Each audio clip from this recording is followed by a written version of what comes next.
Welcome to the Mike on Much podcast. I am your host, Mike Veerman, and we have our producer with us, Max Kerman. Hello, hello. And for the second week in a row, we're doing a three-man pod, but it is not Shane. I know that's what you're thinking.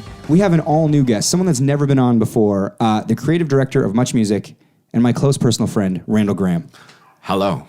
I like Randall is perched up. Why are you sitting higher than the rest of us? I'm actually trying to avoid any cat hair because I'm deathly allergic to cats. He's risking his life to be on the I am, podcast yeah. right now. So Wow. if I start to sneeze later on or cough Or go into cardiac if arrest. I fall down and can't breathe, This you'll know will why. be the last piece of creative work you ever did. It's true. It'll be good to go out on a high note. Hey, I heard you have a standing desk in your office. Is that true? I do have the standing desk. When did you make the move? About 6 months ago. It's fantastic. Yeah.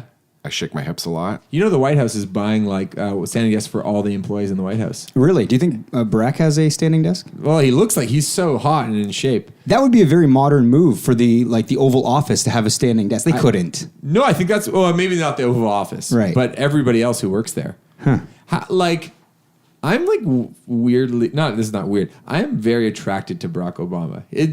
Don't you find? In what sense? Like, maybe not sexually. I like that we're learning new things already in this episode. Yeah, but just like, I just find, when you see another man, you're just like constantly just sort of in awe of how gorgeous they can be. Sure. Arguably, he's one of the most powerful men on the planet. So Yeah, so that power is sexy. and he's very charming. He's like an amazing speaker. Actually, sometimes I think about meeting Obama. Like, I know we're about to get to Chris Hadfield, but who are like your top three guys that you, or women that you, if you would be so excited to meet, Sit down with and chat with. Sit down living. and chat. Yeah. How about we all pick one? Okay. Well, Max, why don't you start? What did it be? I think it would be Obama. Yeah. I honestly think I might start crying. Like, I'm not even exaggerating. If I were to meet Obama, I think I might start crying. Wow. Like, as if he's like the Beatles or something like that. Like, I'm a 15-year-old girl in 1963 or something. It'd just be great to sit down with him and pick his brain. Oh my God. What about you? Me, I mean, we heard a couple episodes ago that I went and saw Paul McCartney. Oh, yeah. Just because I've sort of loved the Beatles so much, and I feel so vapid picking an entertainer when you've picked. Obama's kind of an entertainer, though. Yeah, that's true as well. So it'd probably be Paul. I'd want to, chat with him about the early days. I'd love to sit down for half an hour, just talk with him about a wide sort of variety of things. I'd pick Paul. Paul, okay. Randall? I gotta go with Chris Hadfield. Commander Hadfield. Absolutely. Commander Chris Hadfield. Yeah, he's arguably like the coolest person on the planet in my mind. He's fantastic. See, I was never, as a kid, that into like the space program or astronauts or anything like that. So what makes Hadfield stand out to you? Hold on, just for a second, just to put things into Sure. perspective. So we find out we've got this. We're going to sit down with Chris Hadfield, Commander Hadfield, as Randall calls him, and Randall's correcting everybody all day long. Chris Yeah. Hadfield's in the building. show some respect. Yeah, it's Commander Hadfield to you, sir. That's true. So Max wasn't going to be there, and Shane will sometimes sit in on these things. And when I told Randall I was doing the thing, he was like, "You're doing an astronaut?" He's like, "What astronaut?" I'm like, "Well, Chris Hadfield." Commander Hadfield. He goes, "No way." And I go, "Yeah."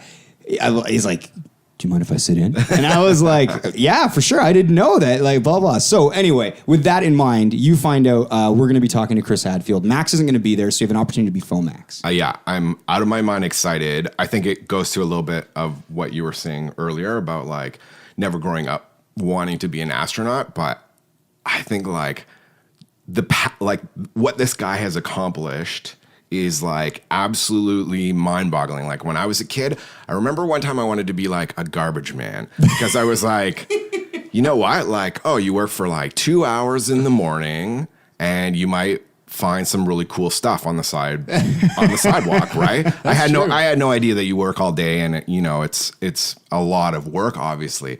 So I wanted to be a garbage man. I could not be a garbage man. This guy was like, you know what? I want to be a space astronaut. I want to go to outer space. There's no like outer space program in Canada. There's no like nothing like that. He's like when he's growing up, like, or whatever.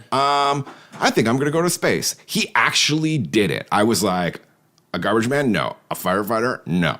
A rock star? No. Like anything that I wanted to be a kid, no way I did it. He actually did it. He actually did it. And he did like the highest thing that you could do. Like, I can't think of anything bigger. And maybe maybe Barack Obama. Maybe. No, I mean, astronaut is definitely that skill set where you have to sort of combine like this intense knowledge in science.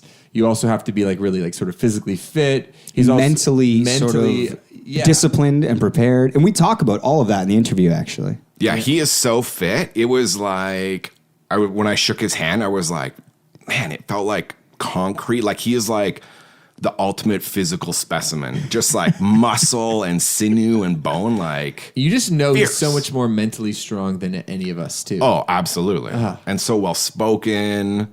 And that mustache is so amazing. Like that mustache has been in space. Yeah. Outer space. And not only all of that, he's gotten shout outs from David Bowie, you know? Yes. So getting to the actual sort of interview, we go down there. They're like, we're going to do it in a green room. So he's on the Marilyn Dennis show or something like that. So I'm like, all right, Randall, it's time to roll. He's like, okay, let's do this. He's ready to produce. He's got his like producing hat on, takes it very seriously. I've got my notebook. I'm Fomaxing the shit out of this interview. He brought a notebook. That's more organized than I am. Yeah. Any producer that steps in for me does a better job immediately. So we go down and immediately we're kind of sitting. I'm like, I thought we were meeting in the green room. I don't know. And then we see, he's just coming out of Maryland now. So they bring him up, like whatever the people, and I'm like, hi, I'm Mike, and then Randall steps in. He's like, Commander Hadfield. And I go, shit, why didn't I think of that? To call him Commander Hadfield. It was so smart and it was awesome. And like you could tell Commander Hadfield like respected and gave Randall the shake, and he did have a very firm shake. Oh yeah, it was ridiculous. Yeah, and did you just said hi, I'm Mike. You didn't say hey. Well, no, Chris. they introduced his person. His guy introduced him as Chris. He's like, this is Chris. Yes. And then you're like, I'm Mike. Okay. And then I was like, Commander Hadfield. Yeah. I was just like, and he was like, this guy knows. This guy is Fomaxing the shit out of this interview already. I would have not said Commander. No. I would have given him a nickname, like already. Yeah. Chrissy boy. Chrissy boy!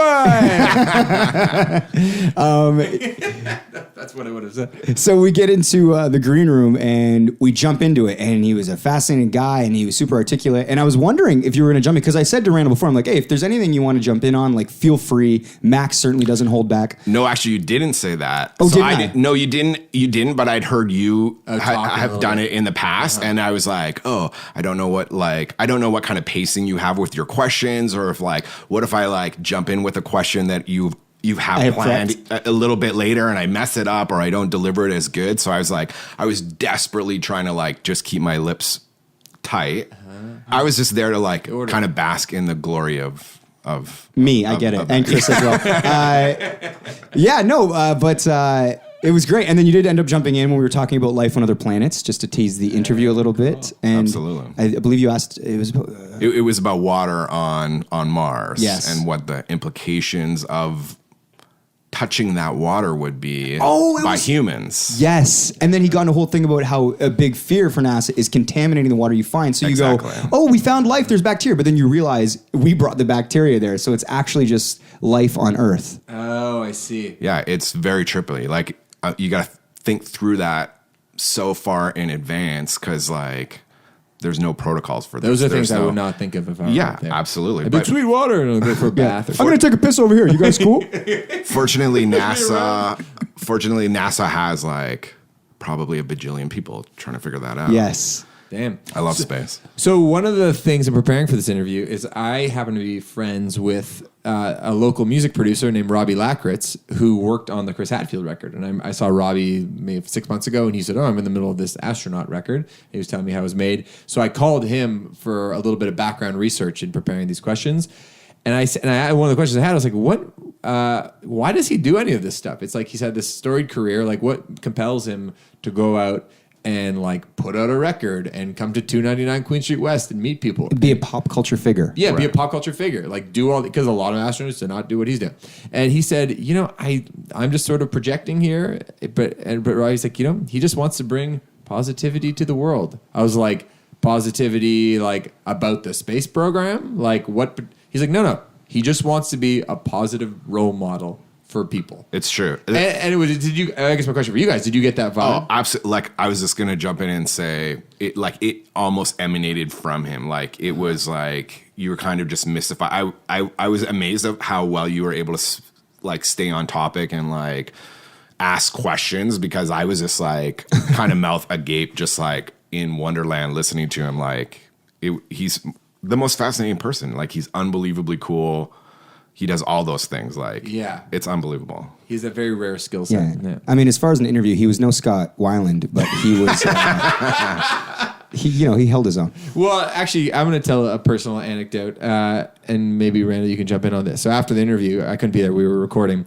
Mike calls me, and he's like, "Oh, the interview went really great." Chris gave like 35, 40 minutes of his time. Super generous. At the end of the interview, he said, I do a lot of these interviews, and some of them are pretty procedural. But sometimes, and this only happens very occasionally, you learn something about yourself that you didn't even know as you're having the conversation. And it's only happened a few times, once with Terry Gross, who, as we all know and love, is sort of like the premier interviewer on NPR. Once with somebody who works for like ABC television. Yeah, who was that? Do you remember who it was? I can't remember. Yeah. Anyway, looked at Mike and he said, "And you got it." Yeah. And I was like, what? That's the ultimate compliment. How did you feel for him to tell you that? I was like, I didn't know how. I was humbled. It was insane. And then Randall jumped in immediately and he goes, "Were you rolling on that?" Yeah. It was so brutal. Yeah. Basically, Commander Hadfield just said that Mike is like one of the best interviewers on the planet. And on this planet. On this planet, or probably all the planets that he's been to. You're building trashy tabloid shit on Mars. Yeah. You guys are building this up too much. Now we're going to get to the interview. People are like, "Well, not good." No, but anyway. Mike would never say this about himself, but it's a great compliment. Yeah, it was the best compliment. We pride ourselves in good journalism here, and Mike's doing that. Really, I should have been on the record button. That was probably my critical error in producer. full maxing. No, you were concerned about getting the punch photo, and you did. That's true. I got a punch photo. I love those punch photos. Can you explain your punch photos? Yes. So obviously we can't ask for photos for everybody that comes in the building. It's a level of professionalism. But on the odd time when I'm shooting with somebody, a celebrity, for example, or if I happen to run into them out in the street, obviously my wife facilitates a lot of that. For context, Randall's wife is Danielle Graham, the host of the nation's #1 entertainment show, E-Talk. E-Talk. Watch it. Lovely lady. It's fantastic. Fantastic. So anytime I am fortunate enough to be with a celebrity and ask for a photo, I ask for a punch photo. And it basically looks like this celebrity has punched me out. And it kind of actually started from Unbreakable, the movie with Bruce Willis and Samuel L. Jackson. Yeah. And it was Samuel L. Jackson as this comic book store owner, and he was really into the art of comic books, like the fine art of it. And he was describing how stylistically, when they do action in comic books, you never actually see a fist actually contacting somebody's face. In a comic book, you always see the fist through the punch and the expression of the person being punched. And I was like, whoa, that's so cool. I wonder if I could do that with a photo. And I tried one and I was like, this is hilarious. So then I started doing them and I've got maybe 50 or 60 of them now. Yeah. It totally works as a still. Yeah, it's like it's he crazy. started his own thing. And then I'll see sometimes on Instagram, people imitate it now. Yeah. Oh, really? You're the forefather of that. I think so. I've definitely searched Instagram. Any hashtag punch photos, I'm the originator, I think. Damn. Your Facebook profile pic for a long time was Shia LaBeouf punching you at a gala. Is it going to be replaced by Commander Hadfield? Yeah, probably. I got to get on that. I haven't been on Facebook for a while, but that's I'm going exciting. to have to update that. Eventually, I think I want to make a coffee table book, or I'm going to make a blog. I think I've been kicking around the punch photo diaries. Ooh, I like that. That's the And you got to blow up that Commander Hatfield one. Frame Absolutely. it. Yeah. It's one of my favorites. It's out of this world. As they Actually, say. erase that. That was horrible. We're keeping it. All right, let's get to Chris Hadfield.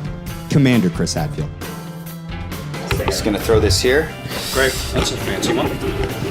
Yeah, she's not that fancy. There's fancier, but fancy enough. I tried one like that to try and do the album recording on Orbit, but we ended up with a better rig just using GarageBand with a click track. I was going to ask you, so did you just end up doing GarageBand on a laptop? On an iPad. iPad? Yeah, but I had a preamp. I used a Sennheiser mic and a preamp plugged into the iPad with GarageBand running, and that way I could do multiple track recording and work it all right. Did you find it difficult to record out there? I taught myself how to do it up there. Yeah. Really? So you didn't know before you left? Not really. No, I'd never done it, so I figured it out. Yeah. I tried. I mean, I tried one of these. There was one of those on board, and there was video cameras. I didn't know what was going to work best, but it was kind of neat because I could, with the GarageBand running, I could just float the microphone in front of the guitar, put the guitar track down to a click track, and then just float it up a little higher, just sort of temp stowed with a piece of Velcro up closer to my mouth. But the whole idea of having to get it to a click track was the real decider that made me use GarageBand. But it worked out great. Well, because then you brought all those tracks back down to make the record, right? So I never intended to make a record. It's just kind of funny. It's like, I was in this bizarre place and playing guitar just like I do on Earth, and writing songs with my brother and by myself just like I do on Earth. And my only thought was, well, if I'm going to record it, I may as well at least try and get it of a decent enough quality that maybe someday we can do it. But they're pretty simple recordings, just voice and guitar. And didn't do anything with it for a couple of years, just thinking, got a lot of stuff going on. But then thought, we've got these recordings, should do something with them, Right.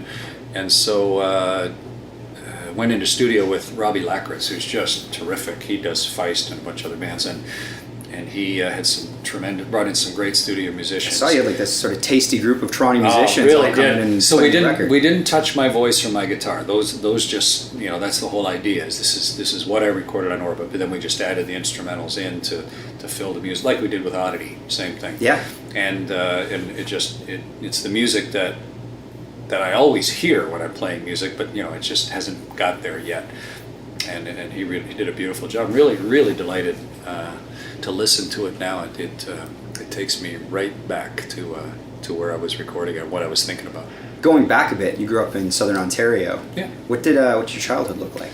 I was born in Sarnia, and then my folks moved to a farm when I was about 7 or 8, and so I grew up on a corn farm.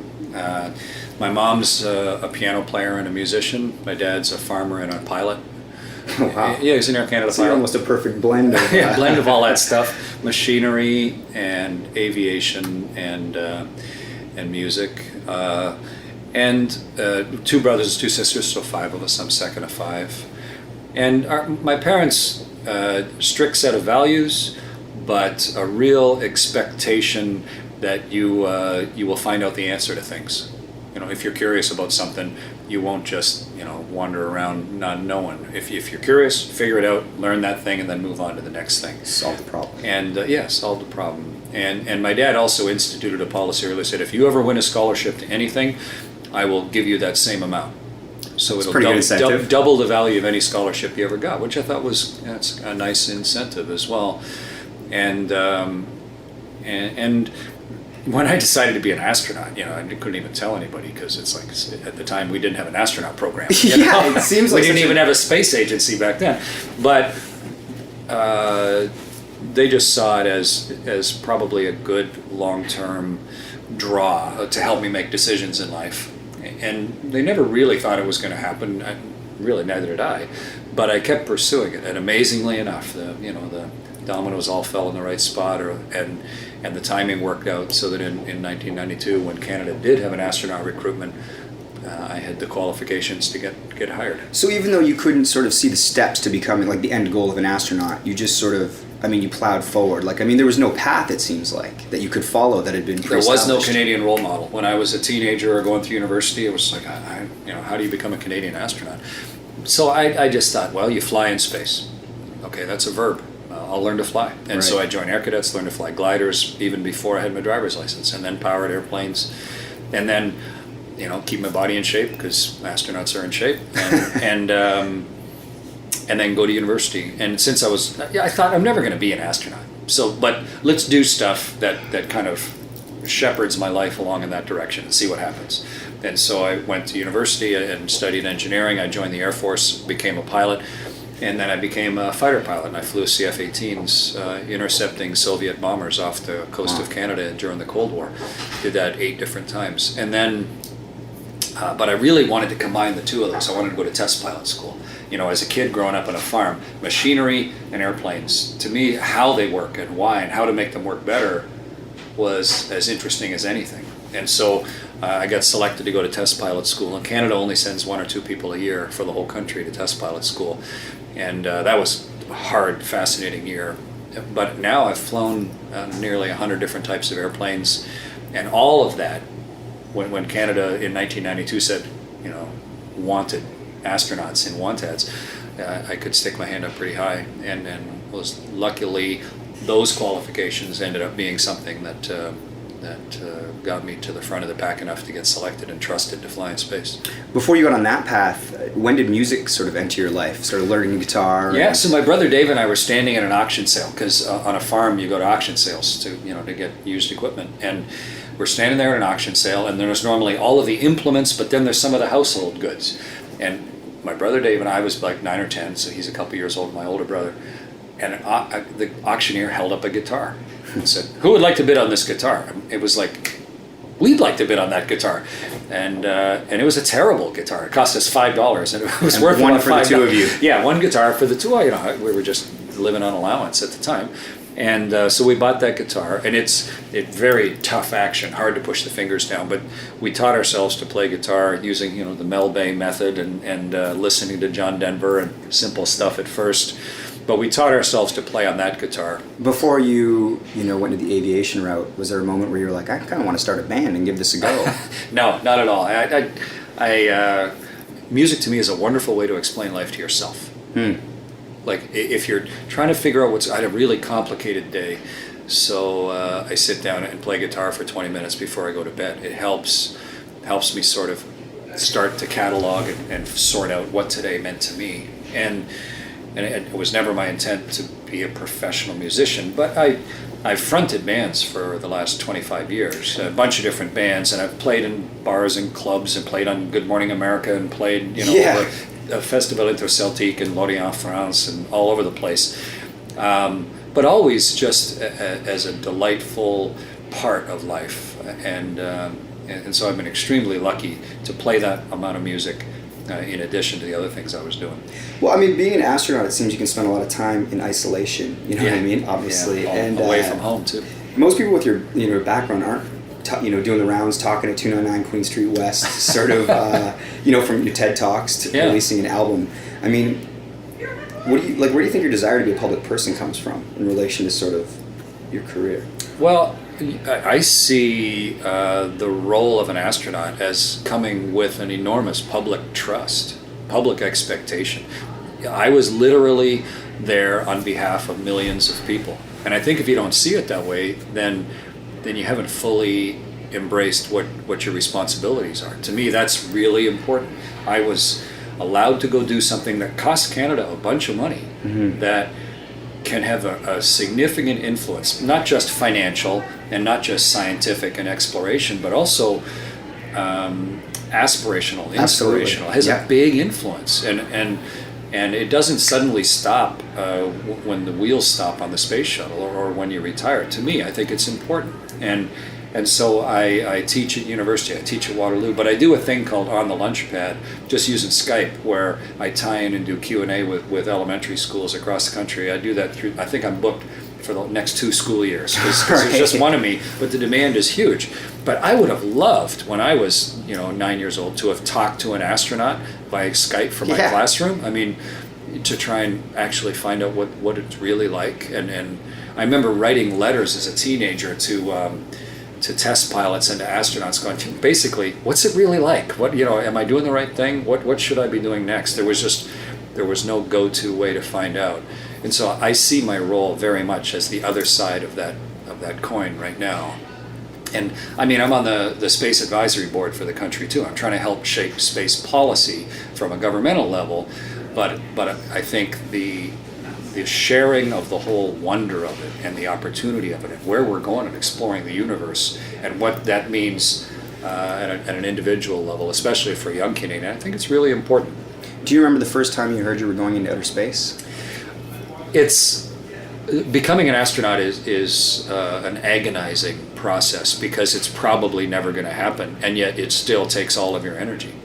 So how do you, I mean, it's like, I guess it's like being an Olympic athlete. Like, so for everyone that's trying, everyone that's in the program, how many get to actually go up? Yeah, I mean, there are thousands and thousands and thousands of people who want to be an astronaut, and Canada's only had 8 ever. Only in the history of humanity, however many 10 billion of us that have ever lived, there have been about 520 actually leave Earth, so the numbers are incredibly tiny, and the process, you put your heart and soul. I did a master's degree and learned to speak other languages and all these things, thinking someday maybe this is a good skill to have, but it someday may help that. And then you respond to the one ad, and there's 5,000 people apply, and then they whittle it down layer by layer, and it lasts months. I felt like I had permanent heartburn. I thought I was going to get an ulcer just from the agonized, helpless waiting of trying to see how this process that I had bet kind of all of my professional life on, which I now could not affect apart from just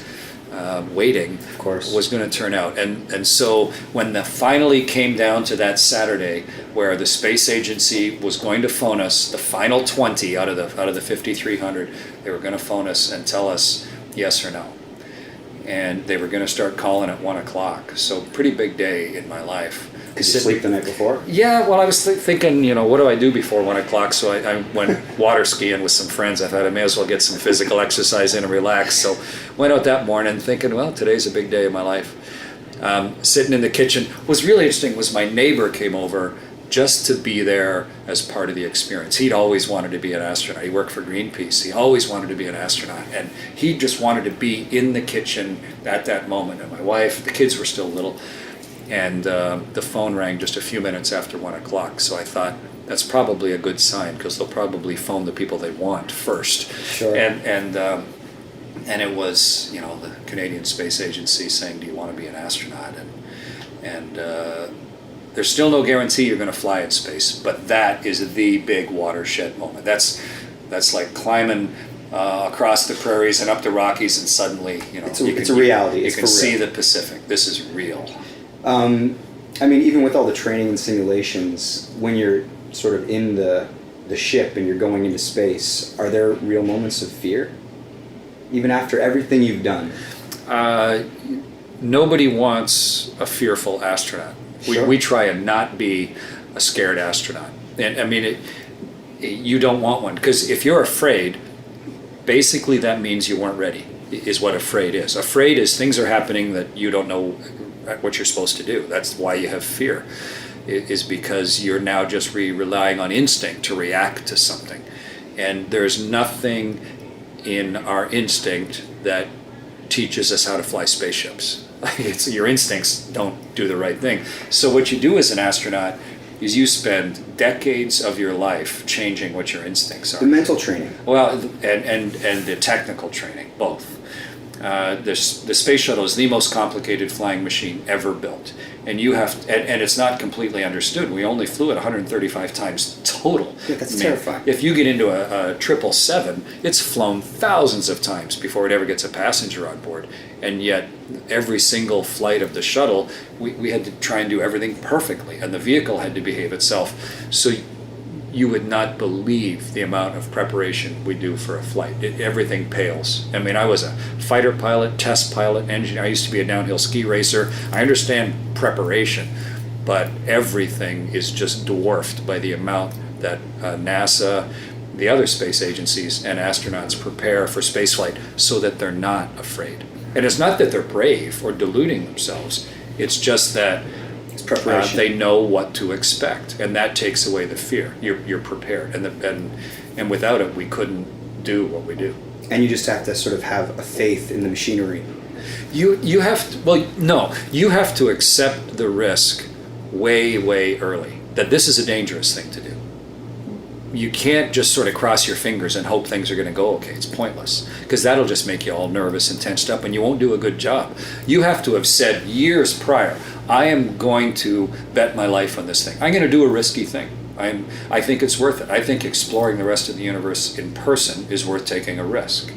So you have to have internalized that and got comfortable with it way in advance, so that now you can say, okay, I'm going to take this risk. Got it. Now I need to do everything I possibly can right up until the moment the engine's light to be poised and as ready as any human being can be to deal with the things that are going to go wrong, so to truly understand it, so that you're not just ready, but you are as hyper aware and prepared as any group of humans could be to get into that ship. So you're not hoping. and you're not wishing, and you're not crossing your fingers or rubbing your rabbit's foot. Sure. You are focusing on, okay, what's the next thing that's going to kill us? What's it going to look like? How are we going to react to it? What are the lights going to look? There are 1,000 things can go wrong any second. What does each one of them look like? What do each of us have to do so that we can optimize our chances of making it through that window to get to the next one? And that's where the focus is. And so you're not afraid sitting in the ship. You are intensely ready for the sequence of events and your part in them. Because you've sort of done the calculations in your head. And we've simulated it too. We try and build the best simulators possible so that it's as familiar as can be. Our simulator shakes and rattles and has the noises and the explosions, and the sky goes from light blue to dark blue to black as you climb up. And it's not all simulators are wrong. All simulators have flaws, but you try and make it as realistic as you can. So when you get in the real spaceship, it's not exactly the same, but it feels sort of familiar. It feels within the scope of what you're prepared for. With the weight of sort of, an undertaking such as going to space, I mean, do you have a faith or a set of beliefs that guides you sort of outside of the preparation? I think every astronaut does. All different faiths, naturally. We have astronauts from all around the world. We've Malaysia and all across Russia and India and North America and Europe. So all different faiths. But you don't get to be an astronaut by being sort of indecisive and wishy-washy about stuff. You need something that has given you a strength of conviction. And all astronauts have a strength of conviction. We really respect each other's. And I don't normally get into my own faith, because when you start talking about your own, then it's like you're imposing your particular strengths and expecting other people to have the same as you, which I don't think is a useful discussion. I think the important thing is to have internalized some set of values or some set of beliefs so that it does give you calm and strength and a confidence in yourself. In maybe those darkest moments. In the dark moments, or in the time where it's really hard to see where this is going or why you're doing these things, or when the demands are right at the edge of your capability. Are there many bad days in space when you're up there? I didn't have one bad day in space. I flew in space 3 times, twice on the American space shuttle and then once on the Russian Soyuz. I helped build the Russian space station Mir. I helped build the International Station, and I lived up there for 5 months. And so think of the amount of time I trained with those crews, years and years and years of my life with my crewmates. And never once in those decades of training, nor in our time in space, did we ever have an emotional argument, ever. We had heated discussions about why we were doing things and about the right procedures and how things should be done and what the priorities were, but everybody recognized that what we were doing was more important than our particular transient emotions. And so people behaved like adults. They behaved the way that you would hope a professional group of astronauts would. Now, it's part selection, but then most of it is just recognizing that you are there not for yourself. You're there on behalf of a lot of other people, and so behave accordingly. You don't get a lot of selfish people up there, sort of. You sure don't want one. No. You don't want anybody on a space station with you who needs other people's adulation or input to feel good about themselves. Everybody should have a sense of calm and reserve and confidence. And then as the commander of the ship, one of my guidelines was, I want every single person in the crew to do one thing nice for somebody else unasked every day. Just think about it. If you got a minute, go do something. Bring somebody some macadamia nuts, or go over and say, hey, can I help you for a minute? Or just do one unexpected nice thing for every other member of the crew every day, because it just sets a tone, right? Then you really, but people were naturally doing that anyway, but it reminds them that that if any one of us is having a bad day, then everybody's going to. And how are we going to react when something really bad happens? How are we going to support each other? One of the crew members, his mom died while we were on the space station. But in truth, we had simulated that in advance. I got the crew and I said, hey, we're all in our 40s and 50s. There's a pretty good shot while we're away from Earth that one of us is going to at least have a family member get sick, if not die. Just look at the odds. So let's not wait with our fingers crossed for it to happen. Let's talk about it. How are we going to deal with that? If someone's family member dies, what do you want to do? Do you want to have time by yourself? Do you want more work? How are we going to support each other? Let's talk about it. Let's simulate it once. Let's think our way through it. So when Mission Control called up and said, hey, we want to have a private medical conference with Tom, I heard that call and I knew exactly why. And Tom went off and took the call himself, but we'd thought about it. I went over a minute later. Of course, Tom was all broken up about it, but how to support him, how to be a good crew member, how to get him to work through it. Fortunately, one of the astronauts that had just come back to Earth was able to go to the funeral in his place and be there to stand in for him. Made a huge difference to his grieving process. It's not like the grieving happened any differently, but it allowed us as a crew to be much more supportive than we would have otherwise. I'm prepared because you had the discussion. Well, yeah, I think a lot of people go through life with their fingers crossed, hoping bad things won't happen, when they know inevitably that bad things do happen. That's what life is. Sure. So, well, they kind of avoid talking about it because then they have to think about it. That just builds a permanent knot in your stomach of stress and dread. And to me, it's just kind of why do that to yourself? Why live with the anxiety? Yeah, why go through life that way? Especially for things that you can deal with. You know, why just stick your head in the sand and hope when you can maybe just do something quickly when there's no stress, deal with it, and then you got that one taken care of. Then you can move on to the next one. And if you get enough of them taken care of, then you'll find yourself walking through the park going, this is a beautiful day, and my heart's where it ought to be. Is it difficult for you to watch space movies or movies about astronauts and be like, that's ridiculous? Yeah, I mean, I'm too expert in those fields. The science fantasies don't bother me at all. Like, it doesn't bother me to watch X-Men, right? Gotcha, but like Apollo 13 I know, or X-Men, Interstellar. but why should I watch Gravity and get upset, whereas X-Men doesn't upset me? You know, they're both just science fantasy. The ones that use real things in the movie, like Gravity, sure, where it's actually sort of documentary, like, right? There's the space shuttle and the space station and Mir and the Chinese space station and the Soyuz. Those things exist for real. So to some degree, to me, that's a documentary, and yet the characters are completely unbelievable. Those people would never be in the astronaut office, and the laws of physics are changed, and it's just it's as if you made a movie about cars. And the person turns the wheel to the right and the car goes to the left.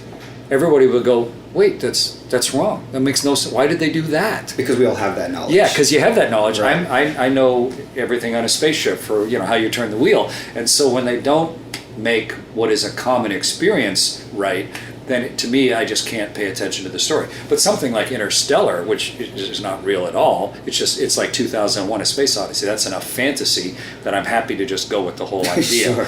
Sure. So most of the movies, of course, like Armageddon, it just makes me wince to watch, because it's just, they took supposed real things but just turned them into cartoons.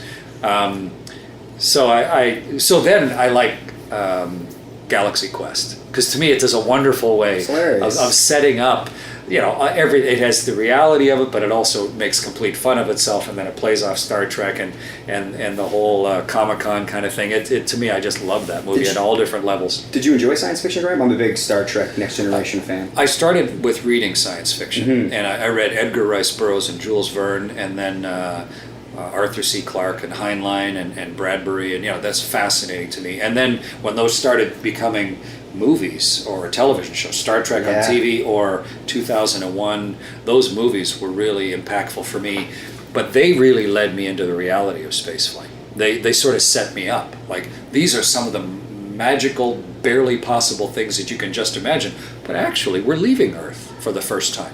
While you're a kid, the very first human beings are actually getting into rocket ships and leaving the world.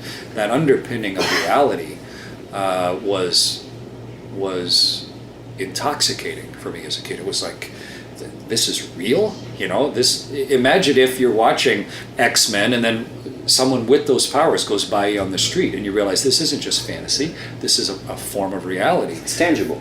And it's enabling then. It's like, wow, this is something that isn't just what I think about, after I've done my normal life. This can actually become part of my normal life. This can become maybe sort of who I am. And that, to me, was a really alluring combination that reinforced itself and led to me choosing to do the things that I've done. Speaking of sort of fantastic things becoming a reality. They discovered water on Mars. There's talk of discovering the water on Mars and sort of what that means for life on other planets. Right. What are your thoughts? Do you think life on other planets exists? Does it feel like a mathematical probability to you? Have you thought about it? Well, of course, we talk about it on the space station, of course, yeah. Water on Mars, we've known for a long time there was frozen water on Mars, but we've never actually seen liquid water on Mars. So that's, boy, anywhere there's liquid water on Earth, there's life. Yep. You know, anywhere. And even though that's very salty water and it's a very bizarre set of circumstances, if that's trickling down the surface, what's under the surface, you know, and how deep do you have to go before there's water warm enough, permanently liquid, that maybe there's life in? So that's pretty imagination feeding. One of the moons of Saturn, Enceladus, right now, we just discovered it very recently. It's a rock completely surrounded by water. It has a global ocean, and it's cold enough that that water is encased in ice, but there's enough gravity from Saturn that it is causing water geysers spewing out of this moon Enceladus that are feeding the rings of Saturn. And we just discovered this within the last month, and that's real. And think of that environment, all of that liquid water that's been there for millions of years, broiling around and warm enough that it's squirting out into space. So that's another place to be looking. And then the other, I don't know, nail in the coffin's not the right analogy, but the other real provocative thought is that our telescopes are good enough now and our scientists are good enough, we can see planets around other stars. Of course. We've seen thousands of them, and a significant percentage of them could sustain life like we know it. Like they're warm enough, they're close enough to the sun, they're the right, you know, it's the Goldilocks zone, not too hot, not too cold. Those are planets that could sustain life. M-class planets on Star Trek, the Next Exactly Generation. right. So, but you can just start to do the math. If we know we've seen 1,000 planets and 5 of them are Earth-like, then you can just say, okay, 5 out of every 1,000 are Earth-like. And we pretty much know that stars have planets now because we can start to see them directly. We know how many galaxies there are because our telescopes are good enough. We can start, and we know how many stars there are in galaxies, so you can just run the numbers.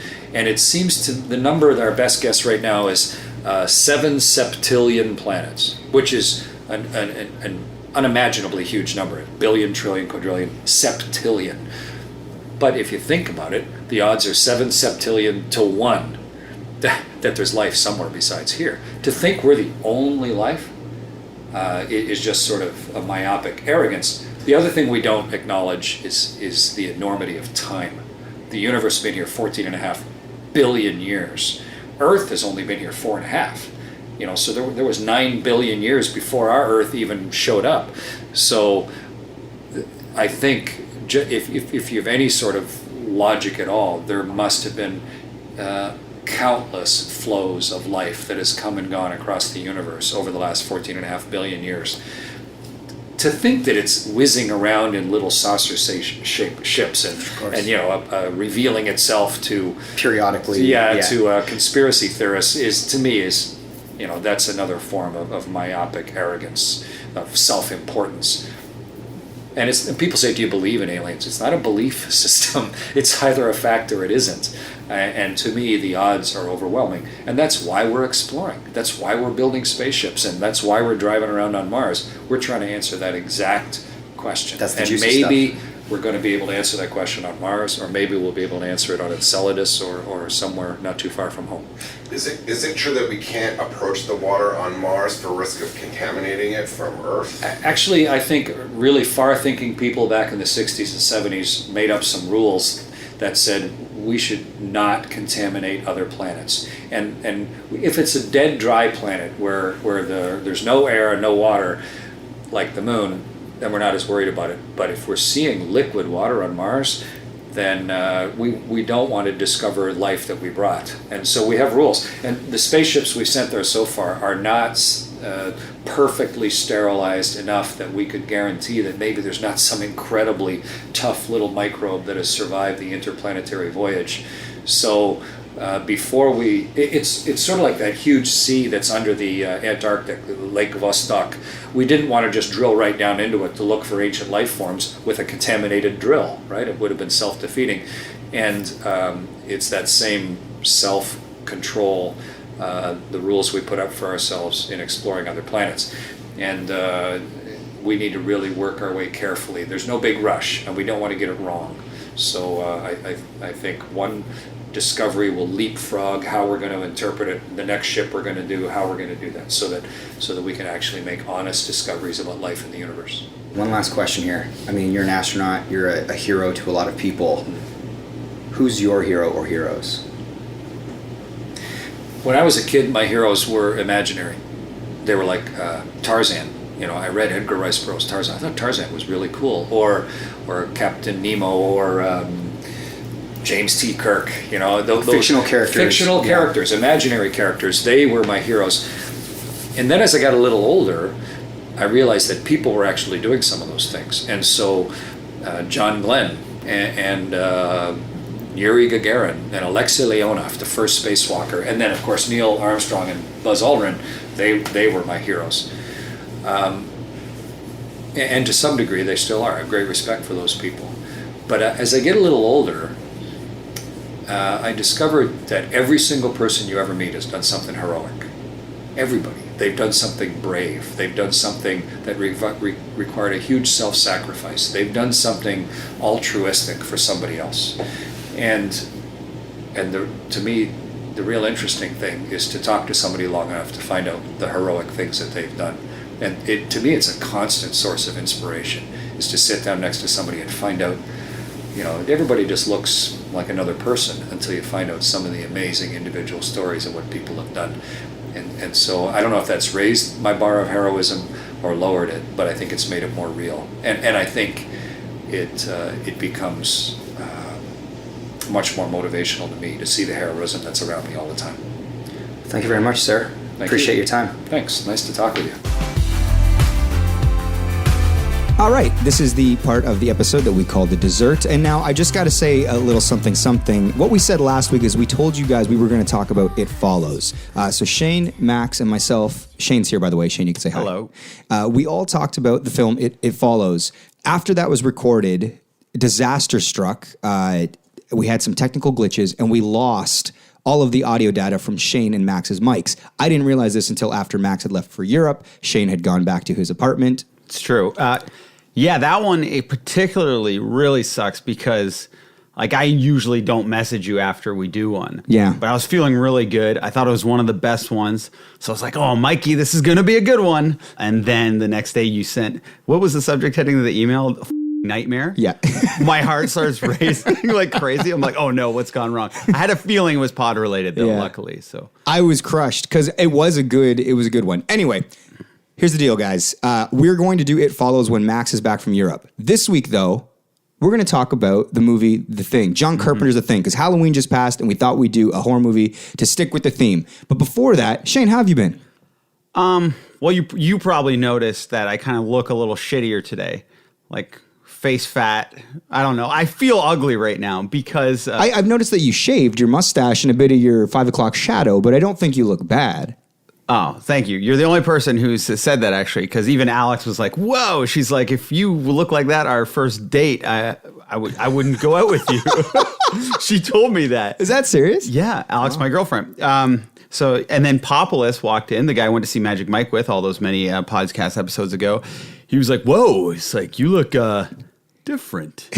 So everyone's acting like I'm so gross. So I can't wait for that to grow in. But the reason I shaved my face, it was for a Halloween party.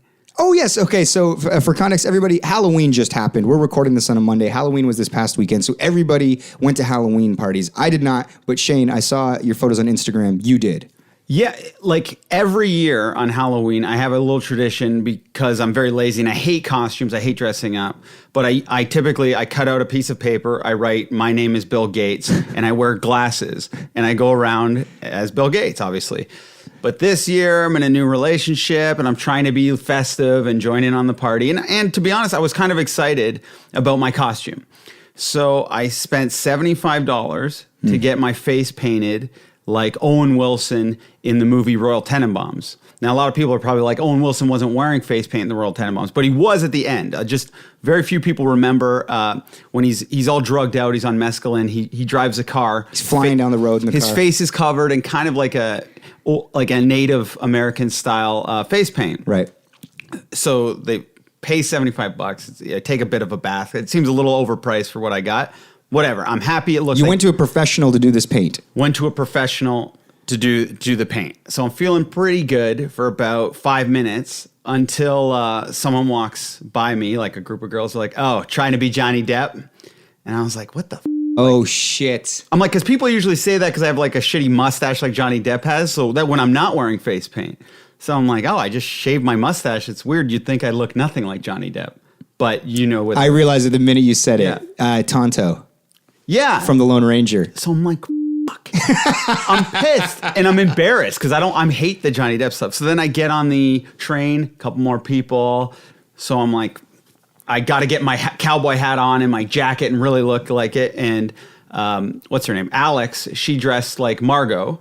So she kind of completes my outfit. So she dressed like Gwyneth Paltrow's character. Yep. And she has naturally blonde hair. So she looked identical to it. Walking the party, feeling great, feeling really good about my costume. People are starting to recognize me and they think it's all, because most people go as Richie and Margot if they're going to be Royal The tennis Tenenbaums. Player, Luke Wilson with the headband in Royal Right. Tenenbaums. I'm the biggest Owen Wilson fan, so I feel like I'm getting a little respect for not only my dedication to the character, but the creativeness of going for someone else who f***ed Gwyneth Paltrow in that movie. Because a lot of people forget, too, and they were kind of like the passionate relationship, or like the sneakier one. You went really deep on this. So if someone was a fan of the Royal Tenenbaums, they would have respected that you went that deep, and also that it was a pretty obscure character or an obscure scene in the movie. Mm-hmm. And it's an obscure coupling that a lot of people don't think about because Richie, everyone thinks about Richie. The famous tent scene. Yes, exactly. So, show up to the party. We have this friend that, you know, every so often when he comes out, he refers to himself as the Nut. This is his drunk alter ego. When he gets so annihilated that he blacks out and does seemingly terrible things, that character is called the Nut. And we have I guess it's like kind of like a message board Facebook group or whatever that all of our friends talk in. And he said, the Nut's coming out tonight. Now, this guy, when he's not the Nut, he's pretty nice and he likes me and he's very complimentary. He'll often say, oh, you're the best looking guy, whatever. He clearly hasn't seen you with the shaved mustache. No, yeah. So when he's the Nut, he absolutely despises me for some reason. So I walk in and the Nut walks up to me and I'm immediately a little tense. But he's like, that podcast changed my life. Which one? He's the David Arquette podcast. Oh, our last episode. So I'm like, tell me more. Wow, that's awesome. He's like, yeah, I love the David Arquette thing. But he's like, what Max said about him being narcissistic and acknowledging that he's narcissistic, it really made me think about my own life and kind of owning up to the things I don't like about myself.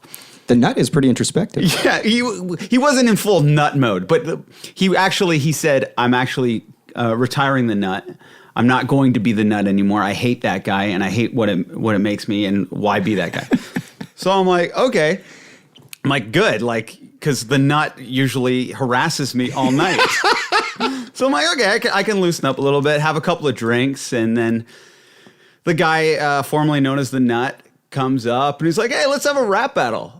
I used to be in a rap group, by the way. Yeah, Shane used to rap in a like sort of a fun kind of pre-Lonely Island rap group with like funny comical lyrics sort of thing when we were all a lot younger.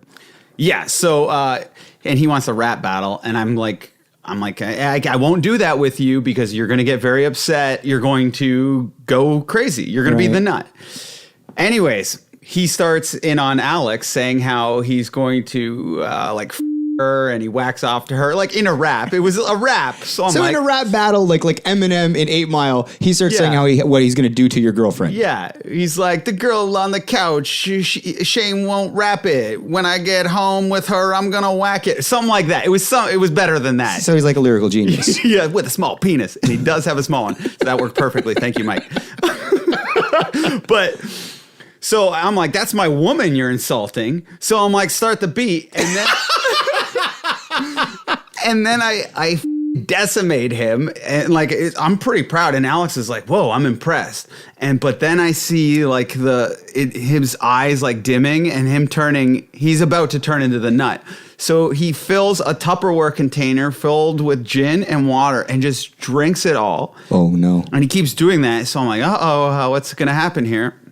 And then I'm having a drink, and about an hour later, it's a glass, like it's a glass drink. I'm drinking it where it's a house party, right?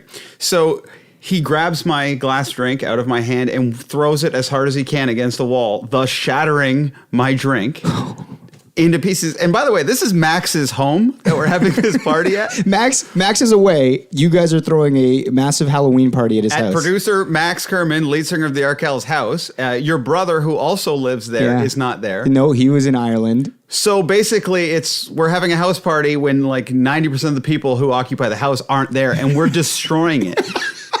So the nut was out in full force, and it was terrifying. And the next day, we had to pick a lot of glass shards out of our feet and like clean the house, basically. Do you take some responsibility? I feel like your rap is what turned him into the nut, potentially. Well, he insulted my woman. That's right. And I'd be humiliated if I just took that. What, are you going to be Meek Mill and not respond? Exactly. You had to go back to back. Exactly. And I was Drake and he was Meek Mill. Yes. So that was a bit of a victory and a loss all in the same breath. Is that it, Shane, or did you want to add some more? All I have written down is that I didn't mention, it's not a huge thing, I had sex in Greg's bed at his place. That was it. But I don't know why I wrote that. Yeah. I got a little notepad. Sure. Have you told my brother this yet? No, he was very upset that because he had face paint all in his sheets. Ooh. And Greg's like, I hate when somebody's in my bed. He's like, was it you? He's like, there's paint. And I was like, yeah. I was like, but we made the bed afterwards. We just passed out. So I didn't tell him that part. I felt very guilty. Yeah. Oh, I know my brother. He's going to be particular about that. But yeah, good weekend all around. I saw the movie The Thing. The Thing. Yes. This is a horror classic. John Carpenter's The Thing. Mm-hmm. 8 out of 10.